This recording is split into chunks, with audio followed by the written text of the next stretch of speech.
What's going on? What's going on? What's going on, everybody? This your boy Isaiah coming to you again from Bucco's Locker. Subscribe, like, comment, share all my videos. Make sure you hit the notification bell icon to notify you on all new videos that's posted on this channel. And also, if you want to donate to the channel, feel free to donate. All the donation links are in the description box. And also Bucco's Locker Facebook page and the Twitter page is trying to move. But Bucco's Locker is everywhere. How's everybody doing on this Thanksgiving Eve? You know, I know everybody getting their finishing touches on their food and the desserts and all that good stuff, and sour collard greens and neck bones and chitlins and all that, and sweet potato pies and, you know, all that good stuff that y'all about to eat. Some of y'all gonna be eating right now. But hey, how everybody doing in the chat room, man? Chat room filling up real quick. But yeah, let me get to it. As you can see, the title of this video, it's an interesting title. It's like a 2-in-1. It's like a 2-in-1.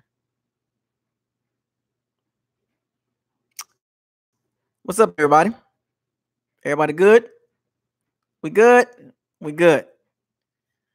But interesting title of this video. And I've been sitting back for a couple days, you know, just thinking about it. And let's talk. Let's talk about this. Let's talk about the Buccaneers culture. I sat back and I pretty much heard a lot of football heads talk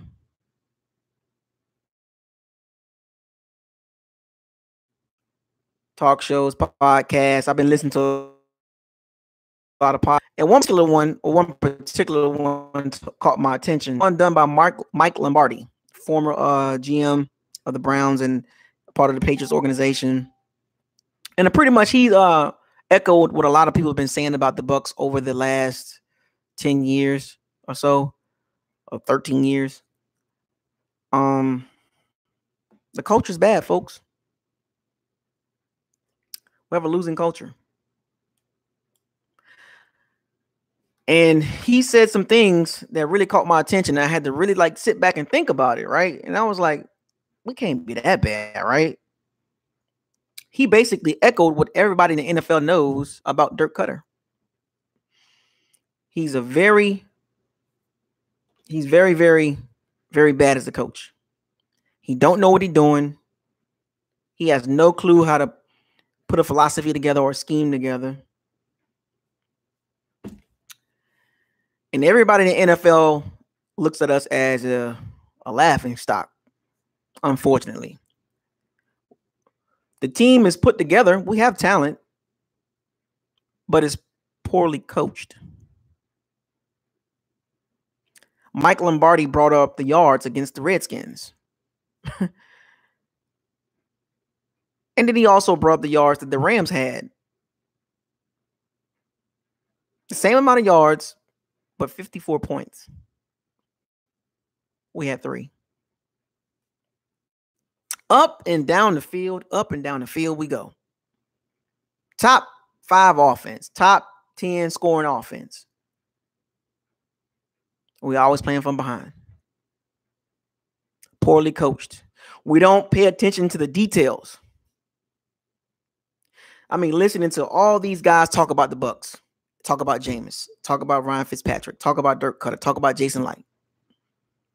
It is crazy how much talent we got. On paper, it is crazy. And listening to Michael Irvin and LaDainian Tomlinson, Deion Sanders, Shannon Sharp, all these people that have been following football for a long time or has played football. I watched it. I read a lot of articles. I read a lot, listened to the podcast. listening to a couple YouTube videos of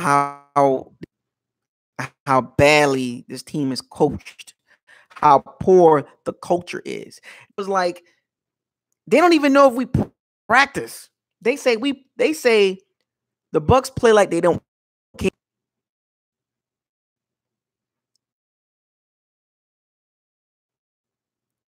It is crazy to hear him talk about this and just thinking like this.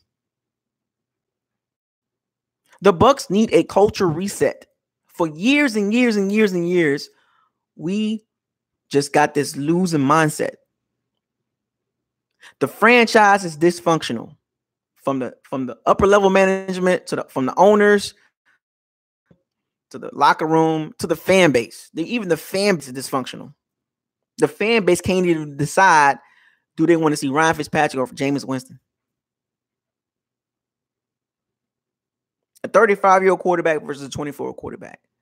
A dead man walking head coach and possibly a dead man walking GM. It's crazy, folks. Mayhem. Look at the Buccaneers Facebook pages. Mayhem. Arguing every day. Dysfunctional. All across the board. All across the board, the Bucs is dysfunctional. Ownership, front office, coaching staff, players on both sides of the ball. Bad fit, bad scheme, poorly put together, no organization. Just out there with a bunch of talent, with no direction. Week in and week out, we keep beating ourselves. Do you realize, folks, we should be 7-3? Straight up. Excluding the Bears loss, the Redskins loss, and actually, no, we should be 8-2. Let me see. Redskins, Bears. No, actually, I'm gonna count the Redskins. We should be either 7-3 or 8-2. Now let that sink in, folks. We should be 7-3 or 8-2 if we had half of a brain of a defense. The defense is giving up 30+ points a game. Can't win like that. Now, you can't win. We just watched the game the other day that two teams, the Chiefs and the Rams, scored 50+ points and they still won the game. Defense was still being played in the game, but it was timely plays being made by Aaron Donald. Shouts out to Aaron Donald. Probably the best player in the NFL right now, in my opinion, along with Drew Brees, Patrick Mahomes, Jared Goff. But Aaron Donald wrecked that game. As much as offense we seen that game, 54-51, Aaron Donald had his footprint all on that game. And then you turn around, you look at the Bucs. Damn, the Bucs can put up yards like that too. But we can't win games.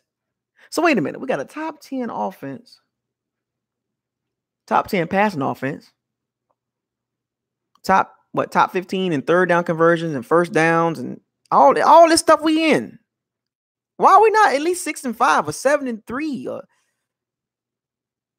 6-4 or 7-3, at least 5-5? Why? Mike Lombardi pointed out something very important. We don't play with attention to detail. When you go back and look at the games, just go back and look at the highlights. Just go back and if you can, just go back and look at some of these games. Attention to detail. The team is a reflection of the coach. I want y'all to understand that. We can fight each other all day long in these chat rooms and these Facebook pages about the quarterbacks all day. It's above the quarterbacks.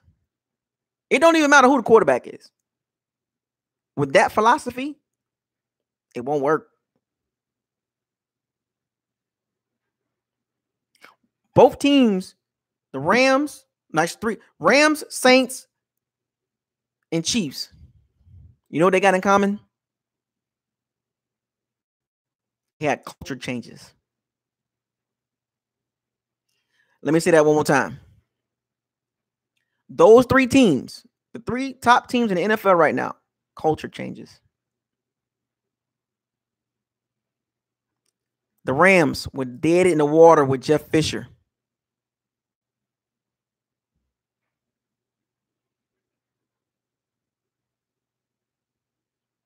The Rams were dead in the water. Jared Goff was a bust.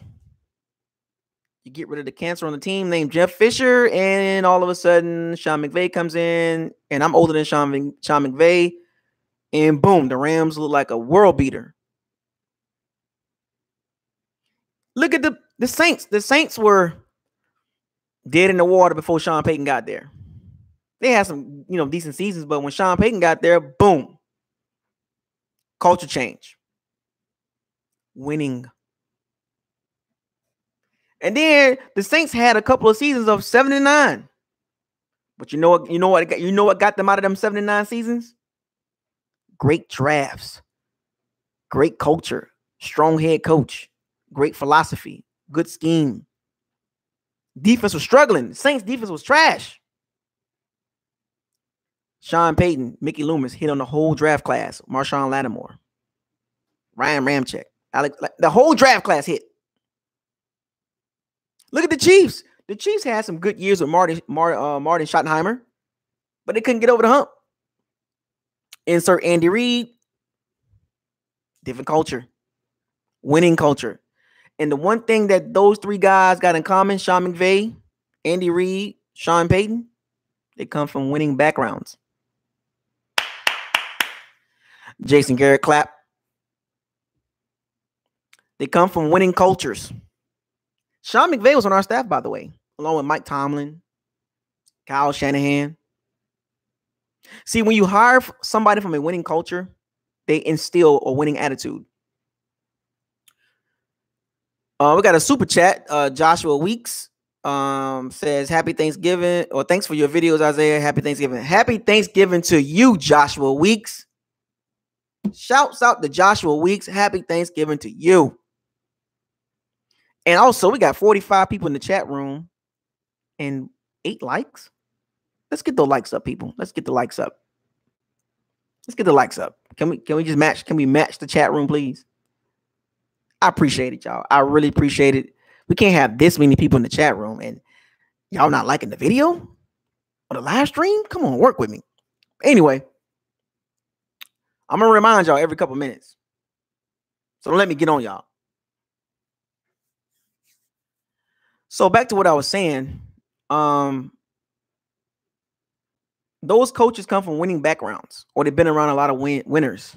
Sean Payton was groomed by Bill Parcells. Andy Reid was with Mike Holmgren, which is AKA Bill Walsh.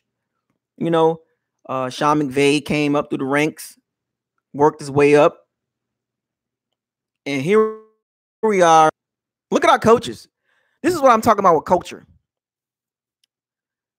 John Gruden, and y'all know what he did to our team. Traded with our draft picks for veteran players.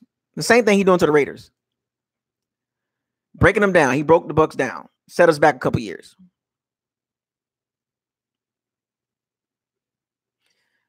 Then we turn around and get Raheem Morris, a players coach, like a kind of a poor man's Mike Tomlin. Like a poor man's Mike Tomlin. We go 10-6 for him. The culture was kind of trying to change, and then all of a sudden it went to shit. Excuse my language. And then we turn around and fire Raheem Morris, and then we get Greg Schiano, a disciplinarian, the no-nonsense guy that really didn't fit the NFL. But we hired him anyway from Rutgers, out of all places. Rutgers head coach getting an NFL job. See how that turned out? The culture was horrible with him. He ran Josh Freeman to the ground, ran him out of town, put that boy on coke. Then we got rid of Schiano.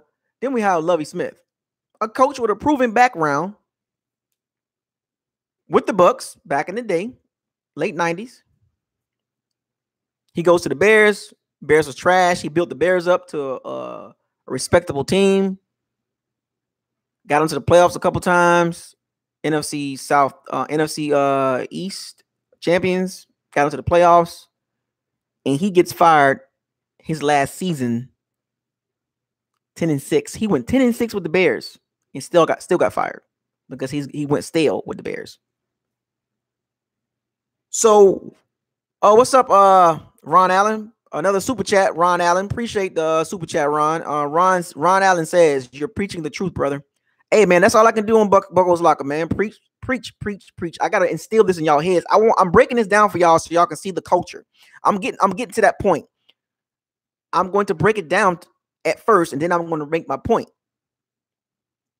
So we hire Lovie Smith, a proven background, winning coach with the Bears, winning record with the Bears. He has a ties with the organization. Boom, we hire him. 2-14. His first season. Then we go to second season. Improvement, 6-10. The same way he did the Bears. The same exact way Lovie Smith did the Bears. 2-14. Well, not the same record, but the Bears was bad. He gets there. First season was bad. Second season was and the third season they made the jump. So we go 6-10 with Lovie Smith, and everybody crying about the defense. Like I was crying about the defense. Like, damn, this Tampa 2 ain't working. And we fired him.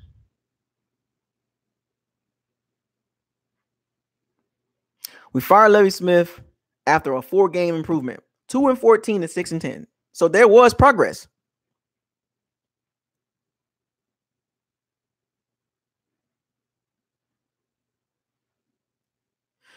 We fired Lovie Smith after he drafted Jameis Winston. And we were so in armor with Dirk Cutter, a coach that has came from a BS coaching tree. Rich Brooks is Dirk Cutter's thought process. Mike Bellotti, Oregon head coach, made Oregon a national power. You know, remember Dennis Dixon and all them guys back then, Jeremiah Masoli, you know, all those running backs they had, LaMichael James and all them, Chip Kelly.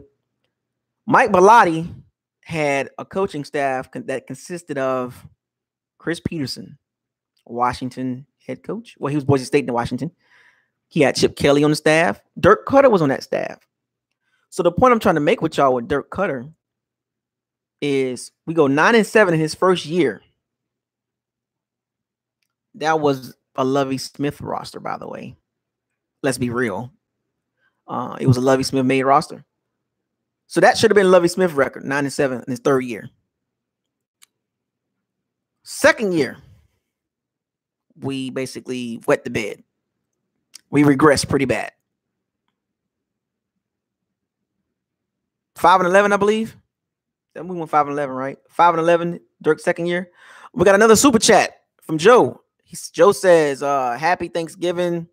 Thank you all for the content. Do you trust Jason Light to hire the right coach? Well, Joe, I am not sure Jason Light will be the GM to hire the right coach. And I'll get to that point in a second. I will definitely get to that point in a second. Okay, Joe? So give me a second. I'm about to get to that point. So appreciate the super chat, Joe. Then we go 5-11 his second season. Now, mind you, we kept Dirk Cutter because of Jameis Winston. So all Jameis Winston knows is Dirk Cutter's offense. His philosophy, his thought process, his scheme, the way he wants the offensive game plan to run, the way he wants Jameis to lead.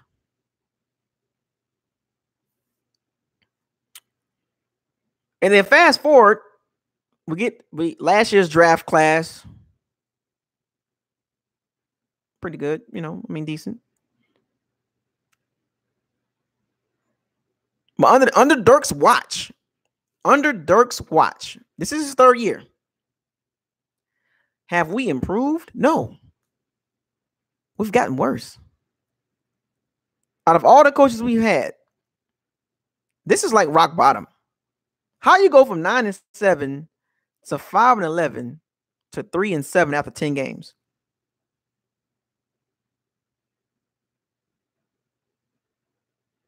We've regressed really bad. And then the thing about it, Jason has stockpiled some good talent. Some good talent. Spotty, some questionable picks. But overall, I mean, Jason Light hasn't done a bad job. He's made some weird decisions. Jason chose to stick with Dirk over Lovie Smith. Lovie Smith had roster control in 2015. So there is talks around in the background that Jason wanted Lovie out of there to get the roster control. He is the reason why Dirk is there. He got an extension too. He hired Dirk. He sold the Glazers family on Dirk Cutter, a coach from Arizona State that couldn't even cut it in college. Arizona State. Do you understand how he got fired? He had a bad culture. See, that's the key word of this whole video. Culture. He had a bad culture at Arizona State. Guys beating on women, guys fighting I mean, just go read the articles, folks. I can put the article in the description box. Dirk Cutter had a bad culture at Arizona State, and they got rid of him. He was mediocre too. He comes to the NFL, gets under Mike Smith and Jack Del Rio, rides them, goes to Atlanta behind Mike Smith. Matt Ryan had 3 not so good years with Dirk Cutter as the OC. Brought that same philosophy and that culture to the Bucs. Atlanta could never get over the hump with Mike Smith and Dirk Cutter. But Jason Light decided to hire both of them. I mean, Jason Light decided to hire Dirk Cutter and Mike Smith. Well, he hired Dirk Cutter, then Dirk Cutter hired Mike Smith, his buddy, his best friend, as a DC. One of the highest paid DCs. Now let that sink in for a second. All the other coaches that was out there, we chose Dirk Cutter, which in turn, he chose Mike Smith as his DC. So a lot of this falls on Jason Light too, along with that 2016 draft class. And you see the culture, keyword, you see the culture that Jason and Dirk and Mike Smith brought to Tampa. We already had a bad culture already as it is, coming out of the Lovie Smith and Schiano phase and the Raheem Morris phase. We got worse. The culture has been bad for years. And we have yet to have anybody come in here to change it. Who in their right mind will make Mike Smith one of the highest paid DCs? Now let that sink in for a second. Who in their right mind would hire Mike Smith, a guy that had Atlanta defense always in the bottom quarter of the league in defense, total defense? Go look at Atlanta's defense of rankings and numbers under Mike Smith. The same guy that says he don't believe in sacks. Are you kidding me? And we gave him a job under Tampa. So he's made our defense even soft. We are about to break records under this scheme of Mike Smith and Mark Duffner of how bad our defense is. We're about to break offensive records under Dirk Cutter. But the attention to detail, he doesn't pay attention to. I can give you 2 prime examples. The Cleveland game. He threw a challenge flag in overtime.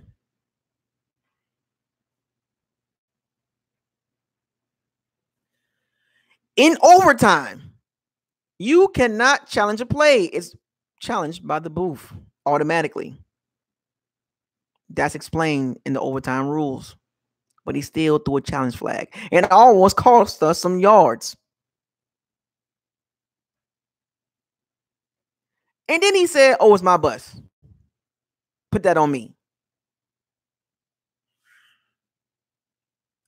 You are the head coach of an NFL football team. How do you not know that rule?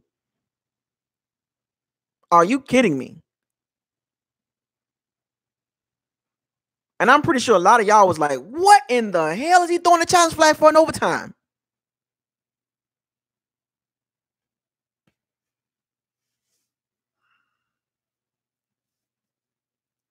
That's just one example.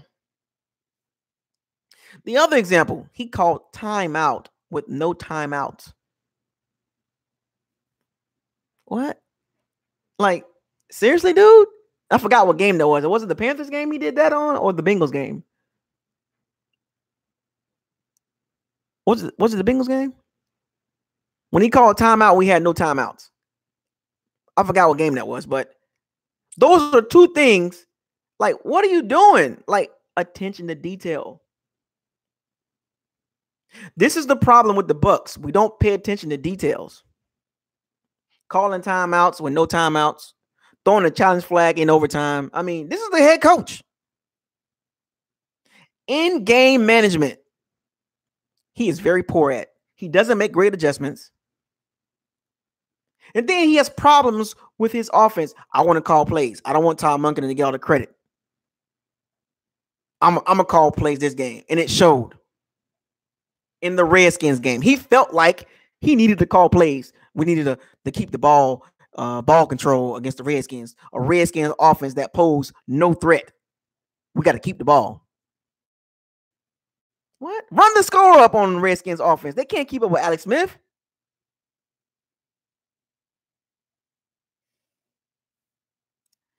It's sad. The culture that he's created offensively, the culture that Mike Smith has created or added on to, is bad. Mark Duffner is not doing any better.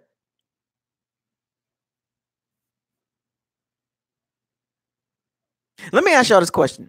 If y'all had to go back right now, who would you rather keep, Dirk or Lovie Smith? I'm curious. Everybody in the chat room, make sure you like the video. It's only 21 likes, and we got all these people in the chat room. Who would you rather have, Lovie or Dirk Cutter right now? Like right now, let's be honest. Is Lovie Smith a better coach than Dirk Cutter?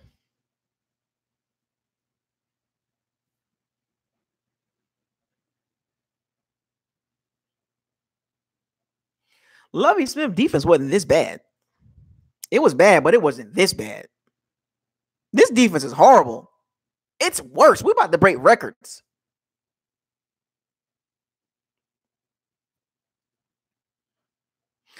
We entered this season with high expectations. $53 million spent on the defensive line, free agency. And we drafted a first-round defensive tackle, a nose tackle, and a 3-4 defense in the first round with the 12th pick. After we traded down from number 7th when we had Mika Fitzpatrick and Derwin James sitting on the board. See, now I'm talking about Jason now. So I gave y'all a little something about Dirk and his little background and his 9 winning background he's been a part of. Jason, you missed on the entire draft in 2016. See, I'm giving y'all the umbrella on how the culture is.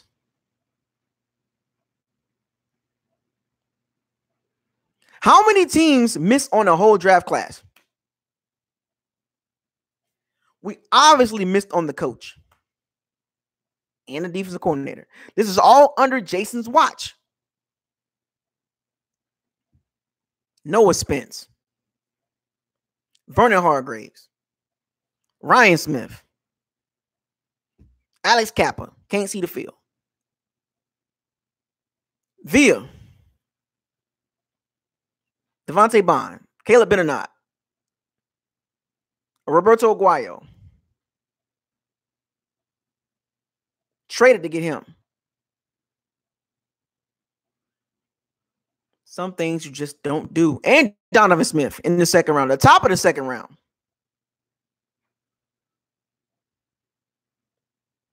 Dog, we like the Browns, the NFC version of the Browns. What the Browns are in the AFC, we're the Browns in the NFC.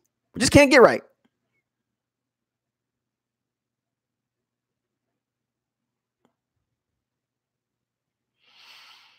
So for those of you that think Jason's seat is safe, no. It's not safe. He's on the chopping block too, if you ask me.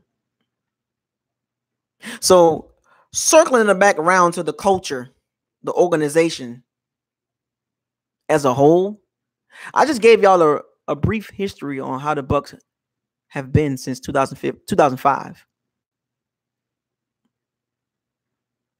There's not one thing about the team since 2005 that says, as far as the coaching standpoint, that, we're going to win some playoff games.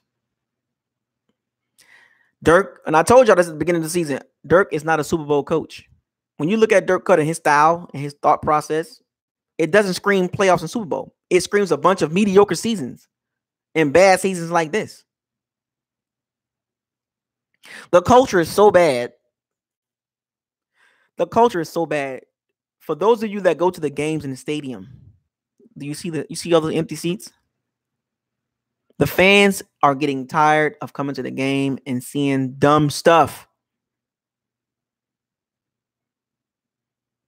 Empty seats, other teams' fans all running through the stadium of Raymond James.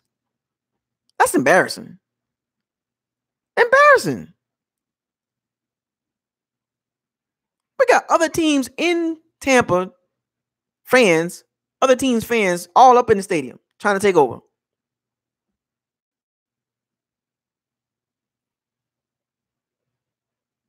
Sad. The Browns might be a bad team, but their fans are diehard. The Raiders might be a bad team, but the Raiders fans are diehard. They don't play that.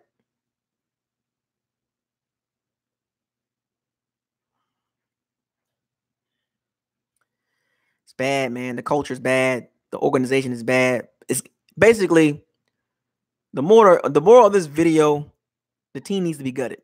And I know y'all don't want to hear that. It needs to be gutted. Mike Lombardi is right. It's a losing culture. It has this whole aura of losing.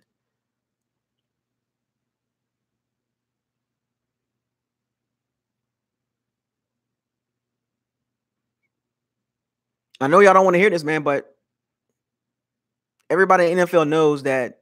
And the thing about it, the Bucks' job, once the Bucks' job comes open, there's a foregone conclusion that Dirk Cutter will be fired. We already know that. When the Bucks' job come open, I'm pretty sure there's going to be some coaches looking at the team like, I can do something with this talent. There's going to be some eyes turning like, okay, I see what's there. I see the quarterback. I see a couple guys that I can keep. It's going to take a valiant effort, though. It's going to take the right guy to come in and change the culture. And make sure that they pay attention to detail, situational awareness, in-game management. Get a system that works. No more the Raheem Morrises. No more the Greg Schianos. No more Dirk Cutters. Even Lovie Smith. No more of those type of coaches. Get a coach and a GM and a personnel player director that came from a winning culture. Get a defensive coordinator that has a proven record of having a good defense. Get rid of the players that's a part of the losing culture.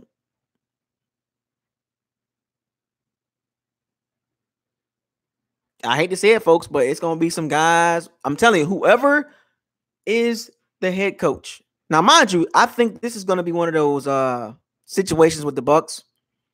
They're gonna need a SAR or like a player personnel director that oversees the roster and player selection. You know what I'm saying? Like a strong-minded guy that knows character, that knows that this guy loves football. Mike Lombardi says, and I'm not trying to say everything he said it was on point, but some things stood out. He said that he don't even believe some of the players on the team love football. This hasn't been said just by Mike Lombardi. This has been said by a few people that they believe that there's some guys in the locker room that don't love football like that. They just there to get a check.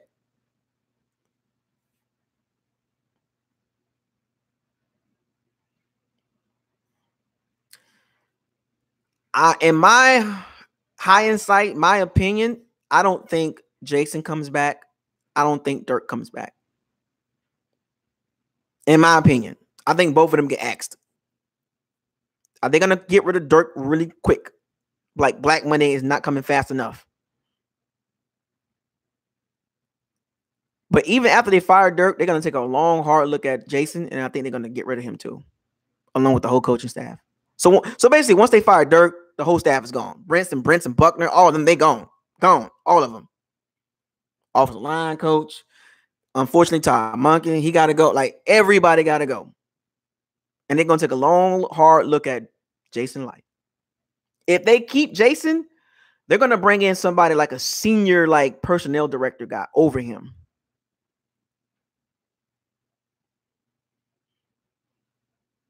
And I think the Glazers, I know we bashed the Glazers, but I think they're going to open the checkbooks for a coach this time, a good coach. They got no choice. I know they're losing money at Raymond James. All those upgrades at Raymond James. They're not making that money back. The merchandise don't sell in Tampa, outside of Tampa. We're one of the worst merchandise sales teams in the NFL. Culture, folks. Keyword, culture. And I believe there will be some interest in the Bucs team. But it has to be gutted. Whoever comes, the player personnel director, the senior vice president, whoever that person is that's over Jason, or whoever takes Jason's spot, got to gut it out. And that means guys like Gerald McCoy, Brent Grimes, Deshaun Jackson, Dotson, Donovan Smith, Chris Conte coming back, Levante David,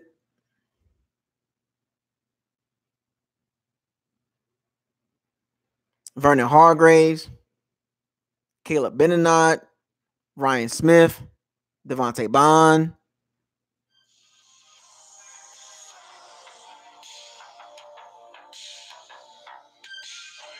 Gotta go. I gotta get on this phone real quick. Hold on a second. Hello?